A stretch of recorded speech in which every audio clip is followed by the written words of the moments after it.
Hello everyone, this is Shauna Lofi with Shauna Lofi Portraits. Thank you all for joining me again for another tutorial, and I want to thank everybody for all the support you've been giving me and all the great feedback I've been getting from the templates and from the tutorials, and I am just so happy that I'm making you guys all happy. So let's get started on this new template. I've created another 11 by 17 magazine spread. And it's a little bit more interesting this time. I added in a page turn with this little page color right here, and some more shadowing on the sides and the bottom to give it a little bit more three-dimensional look. I've also added in this artboard area, which later on in the tutorial I'm going to show you how to create a textured background on that to simulate a magazine sitting on like a coffee table, for instance. And I've also added a little footer, a little bit more design elements to make it look a little bit more like a magazine. I look at a lot of other designs. I look at like Vogue magazine and Elle and like Simply Living or Martha Stewart, just to get some ideas on how they lay out magazine pages and put pictures in, and just to give me some inspiration. And I really encourage you guys to do that too, so that you can take these designs and make them your own. You don't have to make them the same way that I'm doing. I'm simply providing you with the tools so that you can create the basis of your magazine, and then you can just take it off from there and just make it really cool. So let's go ahead and get started. If you purchase the template, this is how it'll arrive to you, and I added a sample image to this layer here with Kaylee and my little watermark on here, which you can delete. But I left it on here because I wanted you guys to see where this image is going to be placed, because if I left that off, it would be kind of confusing to you. See right there? You wouldn't really know how to, I think it might be for a beginner a little confusing. So I left this on here, and I'm going to show you how I put it in. So let's get started. I'm going to go into the picture of Kaylee again, this one without the watermark. Oops, that's not the right one. Okay. And I'm going to select all, Command A, and I'm going to copy, Command C, go back into my template and place it.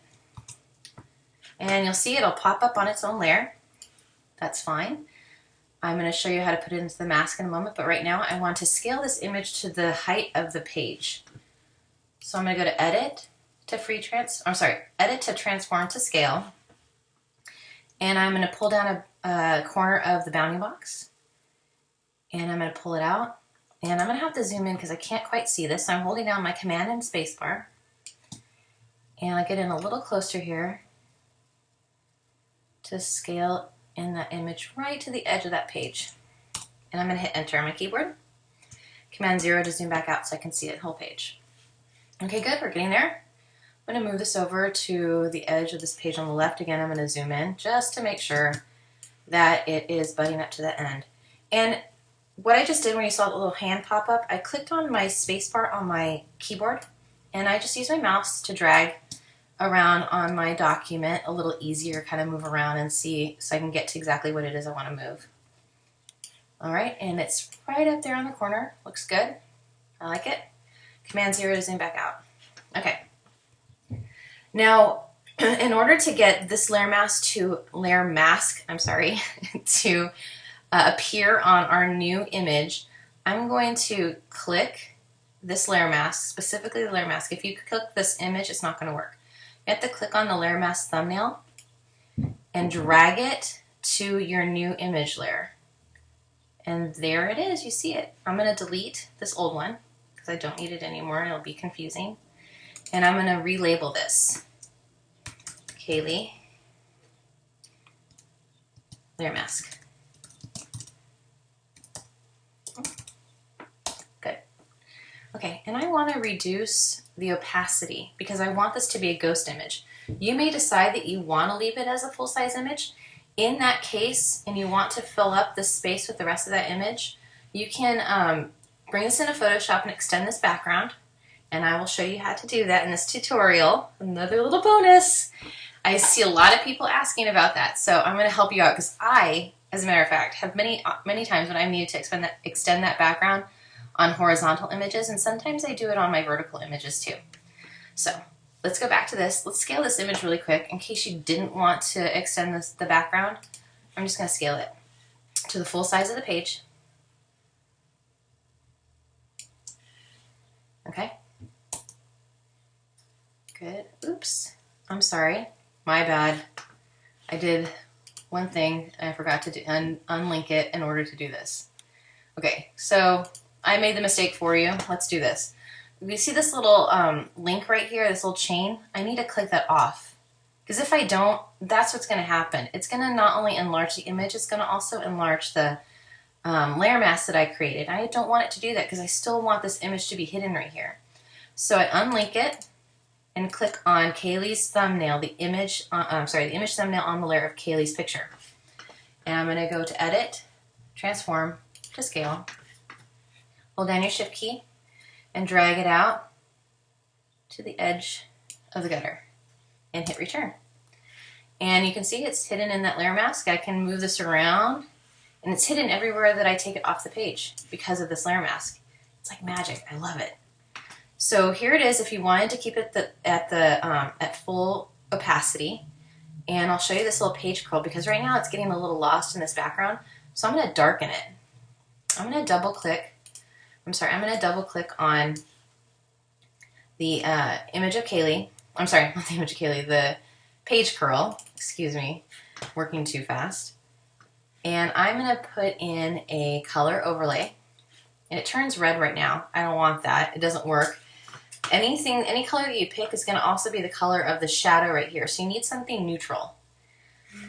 So I'm going to pick kind of a darker gray or maybe even closer to a black or like a brownish gray.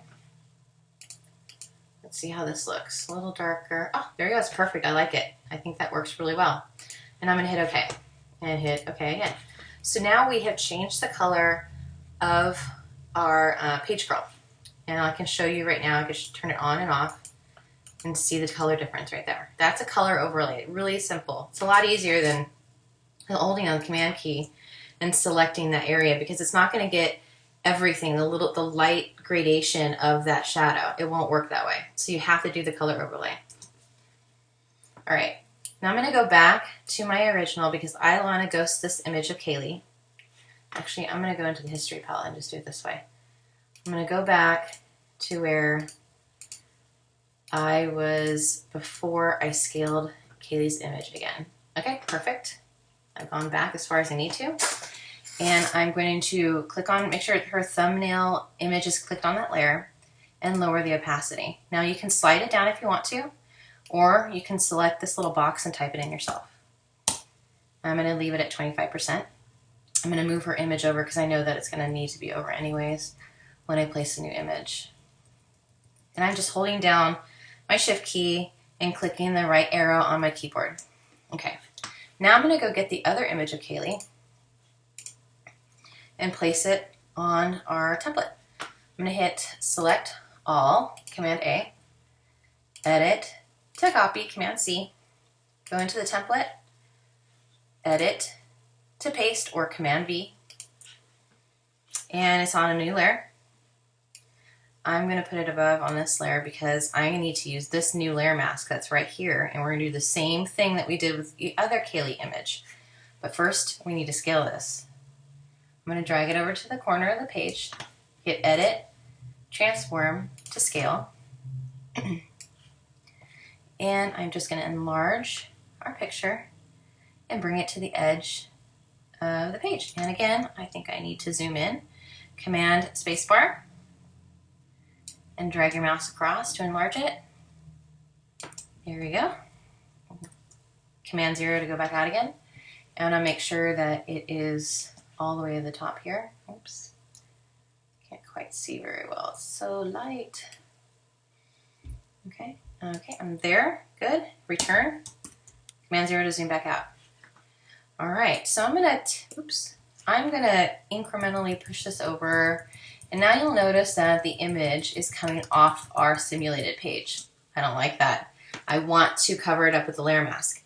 So now I'm going to click on this little red layer that's highlighted in red for you. And I'm going to click the thumbnail for the layer mask. And it's hard to see, but there is a slight black around it. But because you can see the artboard is so thin that it doesn't show up in the thumbnail. But don't worry, the layer mask is there. I'm going to click and drag that layer mask to layer 4, where our other image of Kaylee is. And you'll see now it has disappeared. Perfect. All right, so now I'm going to unlink this layer because I want to move only the picture of Kaylee. And I want to delete this layer because I don't need it anymore. Okay, now clicking on the thumbnail of Kaylee's image on layer 4, you know what? Let us rename it Kaylee Horizontal. Oops, I suck at typing sometimes.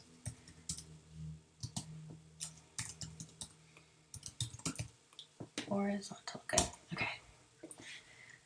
All right, and I want to delete a little bit of her picture here. I can't create another layer mask because it'll interfere with the one I've already got. And I know I'm not going to use any more of that image. And if I made a mistake, and I could always go back and copy and paste and do my whole thing all over again.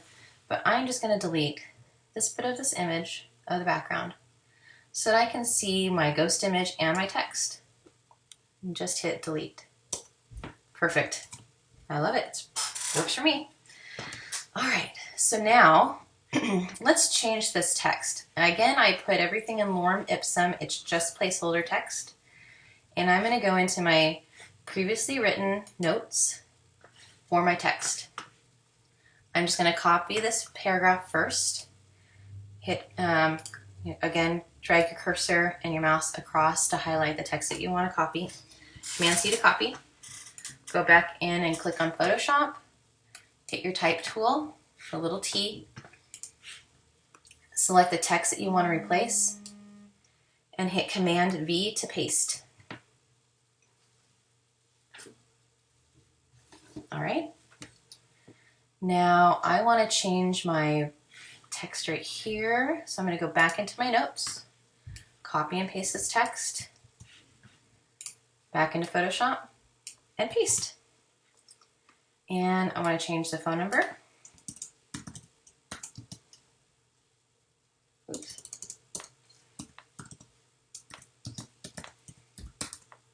All right. And I want to change the leading. And the leading, again, is the space in between two lines of text or multiple lines of text. I want to bring payment plans available up a little closer to my price. So I'm going to go into the leading of my character palette. Right now it's set at 18. I think I'm going to drop it down to 12. And that looks good. I like it. I think my phone number might be too close to bookings and inquiries, so I'm going to drop that down to probably about 14. Or sorry, increase it to 14. And there we go. I can always make that text bigger if I want. Right now it's at 12. Let's go to 14 and see what it looks like. Maybe 16. I'm going to type that one in. And I think that looks pretty good. We can always adjust the lighting again. Go back to 18 for that one. And let's select off of it so we can kind of see what it looks like. Good. And I think Kaylee's ghost image might be a little far off than I was expecting it to. I want her eye just to appear out the other image. Right there. I think that looks pretty good. And it gives me a little bit more of a neutral color to put around the background of my text. And if you still find this is too dark, you can always go in and change the opacity just a little bit more. Drop it down to 20. Excuse me. Okay, now in the footer area, this little block of color is just part of my design, part of my brand and color that I use, and you are so welcome to change that. You can also delete this if you don't want this footer here and you just want it to be text over your pictures. I'll show you how to change that. I'm going to go into the footer folder on my layers, and I'll show you where the footer color block is. I'm going to make it disappear, make it reappear, just like that. I can double click on this layer and change the color with a color overlay. And I'm going to click into the swatches. I can change it to any color I want. Right there, it works really well. Okay. You can also change the shape of this by going to Edit, to Transform, to Scale. And you can make it thicker or thinner depending on how you want your layout to look. Like that. And you can move it. You want to put it up a little higher. You want to put it down a little lower. Go right ahead. Do anything you want with that. I'm going to take it back to the original. Okay. And let's go ahead and change our text right here. Go to the type tool and type in your style of photography. I like to put in glamour portrait photography because that's what I do. And I'm just holding down the shift key while I'm typing. I'm going to go to the move tool and incrementally move my text over and kind of center it within this box. Actually, I want to line it up with this image right here because it gives it a little bit more space, and I think this is what you find in more magazines. There's a little bit more space at that edge. And now that, let's see, P-O-R-V-I-T. We're going to do a spell check because I don't know about you, but I am a poor typer and speller sometimes. I am working so fast, I'm not paying attention to what I'm doing, and I like to use that spell check just to make sure that I've got no mistakes on there. Okay, let's go and change your website.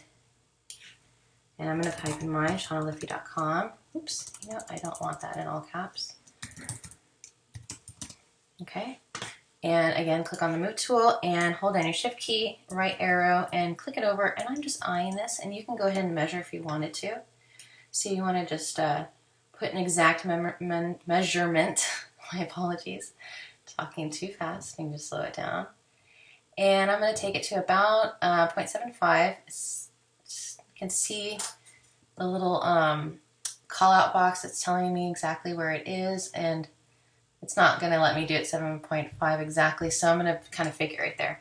So you can move it over to wherever you want that guide to be, and then move your text accordingly. I'm going to take and get clear that guide out. Oops, view, clear guides. Okay. So now we have our text changed on our footer. We can change the color or shape of this footer or delete it if we don't want it. And now I'm going to show you how I made this call out in my headline. I'm going to take everything back to the way it was. I think I had it at 14. And I have my baseline shift at 0 again. And take all the space out and put it back to regular. Okay, so now my text is all even. Now I wanted this to match the H that's coming, that's going to be bigger because I don't want people to get confused thinking I'm trying to put H in front of dream. That's just a me thing, may not be a you thing.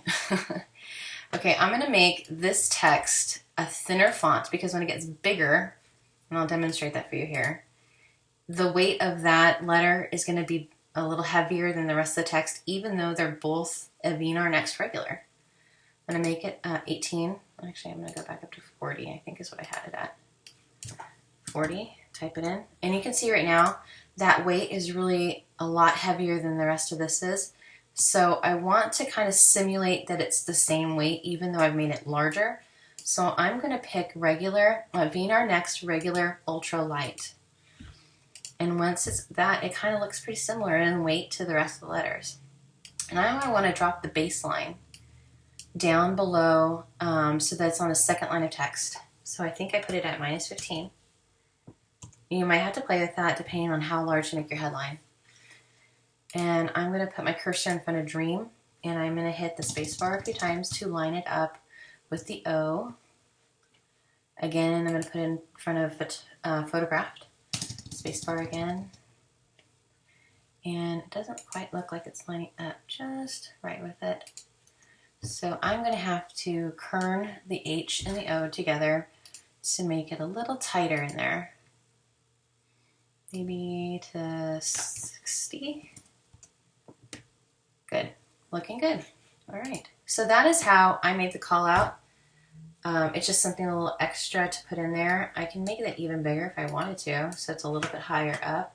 Let's go to 48. And all you have to do is just adjust those letters again. And let's see if I put this back to 0. Now everything's lined up again. It looks pretty cool, I like it. And you can do this with any font. If you wanted a scripty font, that could be a scripty H right here. Let's go and find a quick little script. I'm going to type in AT Mahogany, and you can see how it changed a font. And you can do this however you want to change that to your style of your brand. And it's easy as that. And same thing with the rest of the text. You can change all of this. Let's try Adobe Aramond. let's see, where is, oh, here we are. And simple as that, I have changed the look of my design. I have made it a little bit, maybe a little bit more elegant, maybe a little bit more feminine, depending on how you want to present yourself. Some fonts are a little bit smaller at 10 points. You may have to drop it up or bring it up to 12. In print, typically things are at 10 to 12 points. Anything smaller, like at 8, is usually for disclaimers. But because most people are gonna be viewing this on the computer, you might want to, depending on the font, bring it up to even 14. So that way they could also option to zoom in on your document, but just to make it easier on them to not have to do that, you can increase the size of your fonts accordingly. And all you have to do is just play with the text a little bit to bring all the lines of text back up to each other so they flow a little bit better. I don't like the little lines that appear, I can't remember at the moment what they're called. I believe they start with an H. Hyphens, sorry. I don't like the hyphens in here, so I'm going to take that out just simply by dropping the next line, the text to the next line right there, and that gets rid of those. So there you go. Simply changing the look of your text can give your document a whole different design. All right, now I'm going to leave that here for now, and I'm going to add Kelly's picture to our simulated background page. So I'm going to hit Command A to select all her picture, Command C to copy back into our template, and I want to place her image right above our background layer. And this other background layer is this right here. It's just barely showing, but it makes a difference. And also I have another, I'm calling it a curl page background paper color. If I took this out, and I'm going to leave it out for right now, turn this off, and I'm going to put in Kelly's picture, and you're going to see what happens here. I'm going to hit Command V after I make sure I place her picture underneath or above our background color block, Command V, and I'm going to move her picture over, and you can see it starts to appear underneath Kaylee's ghost image. That is why I have this extra layer underneath Kaylee's image in case you want to make this layer of your photograph a ghost image like mine. All you need to do is turn this layer back on, and now it looks like a solid piece of paper with Kaylee's ghost image on it. And now you won't see Kelly's picture showing up in the background, or whatever picture you put on the back. So I'm going to take Kelly's picture and I'm going to reduce the size. I didn't make a layer mask for this one because it's not necessary. I'm just going to scale it down. We don't see this entire image. It's just enough to show that there's something behind there. So if you're using a solid color picture, it won't make much of a difference. You can just change the color of the paper. And I'll show you how to do that in one moment. Let me just scale this down so you can see. Okay, and it's almost there. I may have to zoom into up to the other image. Zoom back out, Command 0, zoom back in, Command spacebar. Good, hit return and zoom back out again. And I'm just going to nudge that over a little bit, and you can see we now have a simulated page behind our turned page. Now, if you don't want to put an image there because the background isn't quite as textured as mine is right here, I'm going to delete this image and show you how to change it. We're just going to put a color overlay on this layer, color overlay, and just change this color so it differentiates itself from the page curl page, or page curl page color. I'm getting tongue-tied. All right, so it's just a matter of whatever you want that color to be. Like I even put it in to my salmon color. It's entirely up to you. This is completely customizable to how you want it to look. And I'm going to put Kelly's picture back in there. All right, now we're almost done. I'm going to show you how to make use of this little white area right here. We need to make it a little bit bigger. So I'm going to zoom out just slightly and increase the size of my canvas. So go to Image to Canvas Size. Oh, sorry, one thing. I want to make sure that what appears under here is still going to be white. So I'm going to go back and switch my foreground and background color to the default colors, which will be black and white. White is in the background and black is in the foreground. If you wanted it to switch those colors, you'd have to click on the little arrow to switch. Now I'm going to go to Image, Canvas Size, and right now it's at 17.5. I'm going to bump that up another inch and make it 18.5 by 12.5. And you can go even bigger depending on how you want it to look, but I just keep in mind that you are going to be emailing this to clients. You don't want to make it too big where they'd have to zoom in and see the text. So 12.5 by 18.5, and I'm going to hit OK. It's going to take a second. And you'll notice that some of our images is still showing up because our layer mask doesn't go past where we had originally created it.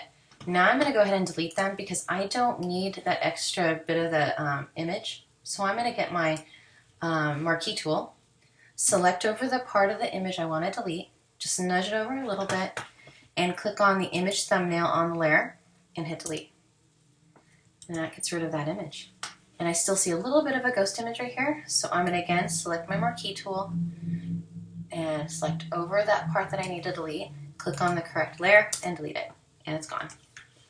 Click on my artboard and I'm going to fill it with the rest of this white. So hit Command Delete and it's filled with white. Now I'm going to change this.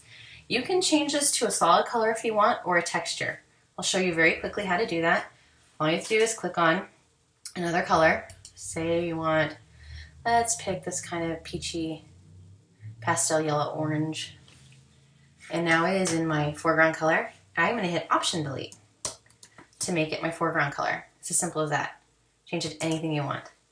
Or if you want to buy a stock graphic that's a repeatable tile background or a repeatable tile, say it's piece of metal or a piece of wood, wood grain. You can buy those off of stock photography sites. The one I use most frequently is iStock Photo.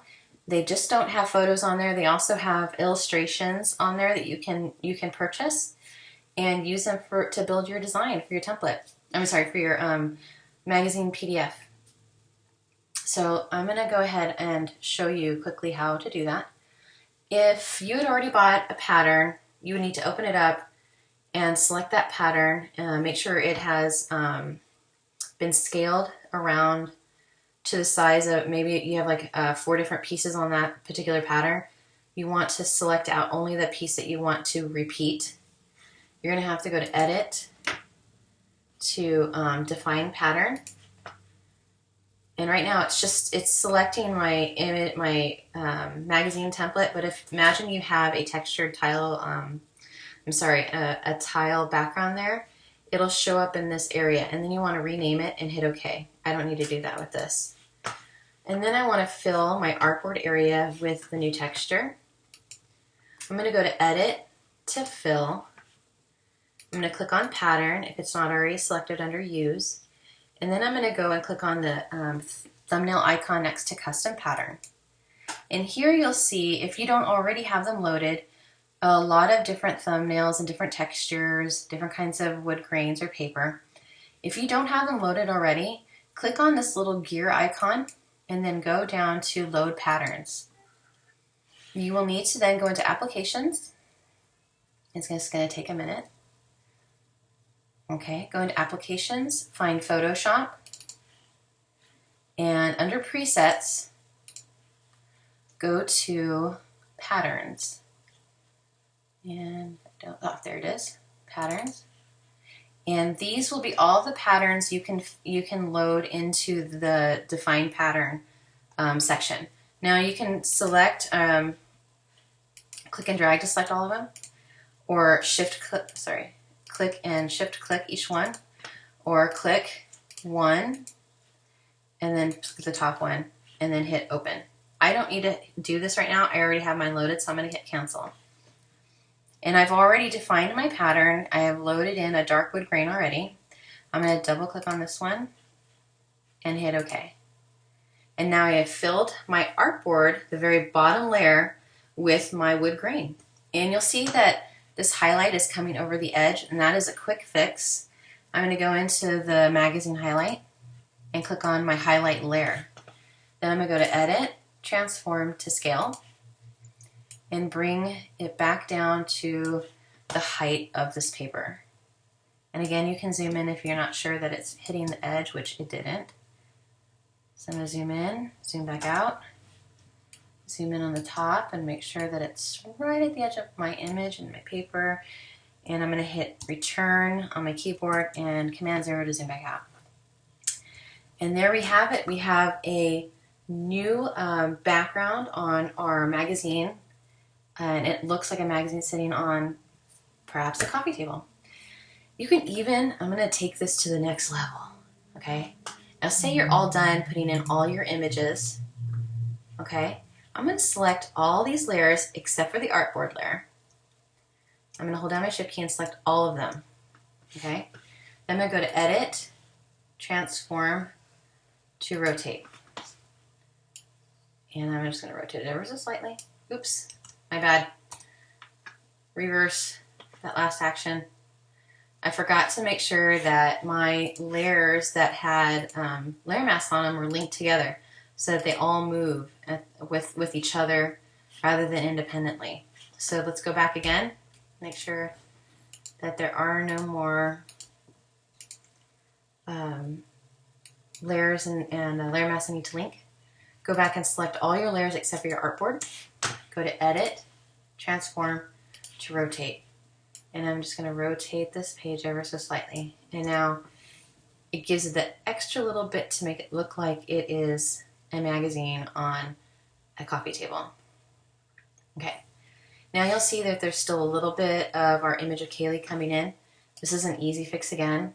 This time use your polygonal lasso tool, and I'm going to select just this area. So you have to click and drag, click and drag, click and drag to connect all of them until you get some merchant ants. Go to the layer that has the image that you're going to delete, or the part of the image you're going to delete, and make sure you click on the layer thumbnail and hit delete. And now it's gone. Deselect, and there you have it. A really cool looking layout. Now, if you find that your wood grain, to me, I think this is still just a little too red for me. I'm going to adjust the color of that. I'm going to go click on my artboard layer, go to Image, Adjust, and I'm going to go into Color Balance. I'm going to give it a little bit of cyan, a little bit of blue, and make it just a little bit more brown. Very slightly. Okay, there we go. We are all done. Okay, now you want to get this ready. You've got all your pages ready. You want to save your document and save it independently of your template. So let's go into File to Save As, and I'm going to find my file with, actually I'm going to make a new folder. I'm going to call this my magazine PDF, we can call it that, or my magazine guide, my magazine pricing guide. Let's do that, magazine pricing guide. Okay, and I'm going to hit Create. Then I'm going to create a new folder and call this Photoshop Files. Hit Create. And I'm going to save my layout, and I don't want to call it my template. I'm going to call it Magazine Layout Page 1. Alright, and I'm going to hit Save. Good.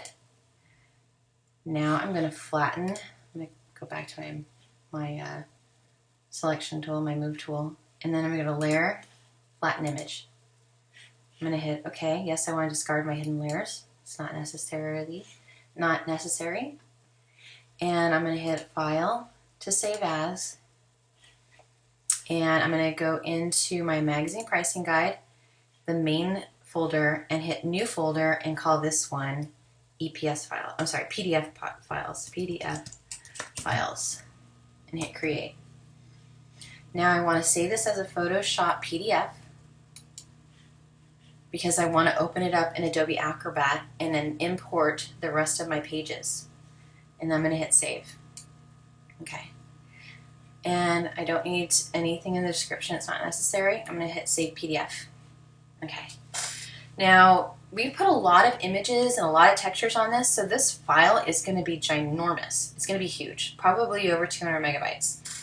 So you may run into problems when you with file sizing still after you watch my tutorial on creating a multi-page PDF document in Adobe Acrobat.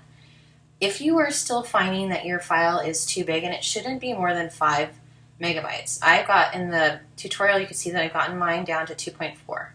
If you are still running into that problem, go in and open up all these EPS files again and reduce the file size here. Go to Image, Image Size, and instead of 300 dpi, just drop it down to 72 because you're going to email this and it's already at 18 by 12. It's big enough to still read the text. Drop it down to 72 dpi, hit OK. I'm sorry, drop the resolution down to 72. And I'm going to just go ahead and put it back at 100% so you can see what it looks like on the screen. It's still kind of readable. Maybe it's still too small for you. Let's undo the action. Maybe we drop it down to 100 dpi, flatten image. Okay, let's go to Image, Image Size, try 100 resolution. Hit Enter. Okay, now at 100%, you can see the percentage right here, 100. This is full screen, and I'm on a 27-inch monitor. So you can see at 100 100 resolution, this text is still readable. So resave all your Photoshop PDFs, reduce the resolution to 100 dpi, and then open each file. Open up page 1 in Adobe Acrobat, and then import all those pages into Adobe Acrobat and follow the rest of my instructions on the tutorial for making a multi-page PDF in Adobe Acrobat. All right, I'm going to go back and start making some more tutorials. I hope everybody enjoyed this one. I'll see you soon. Enjoy.